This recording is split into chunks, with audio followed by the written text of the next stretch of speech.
Respiration in plants chapter का Krebs cycle बिल्कुल easy way में समझते हैं, ध्यान से सुनिए। आपको सिर्फ इंग्लिश के 8 लेटर याद रखने हैं, उसके बाद क्रेब्स साइकिल का कोई क्वेश्चन कभी गलत नहीं होगा।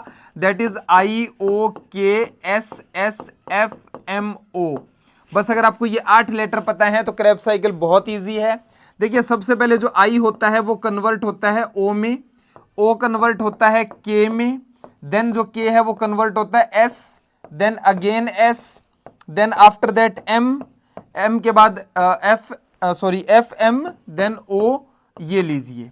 अब आप इसका मीनिंग समझिए क्या है। आई का मतलब होता है आइसोसिट्रेट, क्या मतलब होता है? आइसोसिट्रेट। ओ का मतलब होता है ऑक्जेलोसक्सिनेट, क्या मतलब होता है? ऑक्जेलोसक्सिनेट।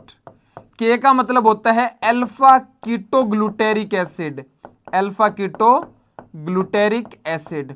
और जो हमारा एस है, इस एस का मतलब होता है सक्सिनाइल कोएंजाइम ए, इस एस का मतलब होता है सक्सिनेट या सक्सिनिक एसिड भी लिखा हो सकता है।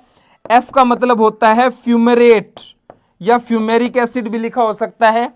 यहां पे मेलेट या मेलिक एसिड, और ये होता है ऑक्जेलो एसिटिक एसिड। अब आप एक बात ध्यान से समझिए, जो ऑक्जेलो एसिटिक एसिड है इसमें 4 कार्बन है, आइसोसिट्रेट में 6 कार्बन है, तो 2 कार्बन इंक्रीज कैसे हुए? यहां पे एंट्री हुई एसिटाइल कोएंजाइम ए की, तो जो एसिटाइल कोएंजाइम ए है उसमें 2 कार्बन और 4 कार्बन ऑक्जेलो एसिटिक एसिड के 6 कार्बन का आइसोसिट्रेट। आफ्टर दैट हमारा जो नेक्स्ट है वो अगेन 6 कार्बन का है, यहां पे सक्सिनाइल कोएंजाइम ए के बाद अल्फा कीटोग्लूटेरिक एसिड 5 कार्बन का, succinyl coenzyme A 4 carbon, then 4 carbon, 4 carbon और 4 कार्बन। बेटा जहां पे भी कार्बन का नंबर कम होता है वहां CO2 रिलीज होती है, यहां पे भी क्या रिलीज होगी? CO2। क्लियर है?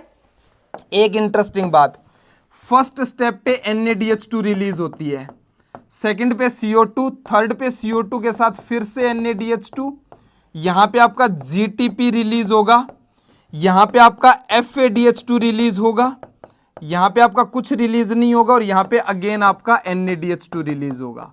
तो ये है आपका पूरा क्रेब्स साइकिल।